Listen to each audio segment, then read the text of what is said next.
Rugsėjo 28 dieną Seimas galiausiai apsisprendė pritarti komisijos, spręsinčios ar atimti neliečiamybę parlamentarams Kazimierui Uokai bei Petrui Gražuliui sudarimui. Parlamentarai galimai pažeidė viešąją tvarką seksualinių mažumų eitynių metu, kai pasipriešino policijos pareigūnams. Kartą jau buvo atsisakyta tokios komisijos sudarimo, tačiau po generalinio prokuroro siūlymo šis klausimas Seime buvo atnaujintas ir įžiebė rimtų diskusijų. Vieni stojo ginti kolegų, kiti tvirtino, jog tokios komisijos sudarimas būtinas. Šiuo atveju mes visi viską, kas vyko, matėm iš visų keturių pusių ir dar iš malūnsparnio, kuriam čia neaišku, kas ten vyko ir ką ta komisija dar gali nustatyti. Visa kita, ką jūs čia kalbate, tai komisijai nepavaldu ir jinai to neįsprendžia, nei turi teisę spręsti.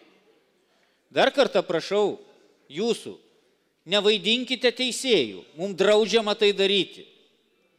Komisiją sudaryti privalom. Svarstomi parlamentarai dėl savo elgesio nesigailėjo, tačiau atsakomybę už savo veiksmus prisiėmė. Ir aš nesigailiu dėl tų savo veiksmų, kuriuos padariau, kur kovojau už savo įsitikinimus. Maniau, kad tauta yra okupuota ir turi siekti tapti nepriklausoma. Šiandien taip pat, nesvarbu, kaip jūs pasielgsite, aš jums sakau, aš taip pat nesigailėsiu, kokybę priimsite sprendimą. Jeigu tai liestų tik mano asmeninius dalykus, tai būtinai sutikčiau, kadangi privalau atsakyti.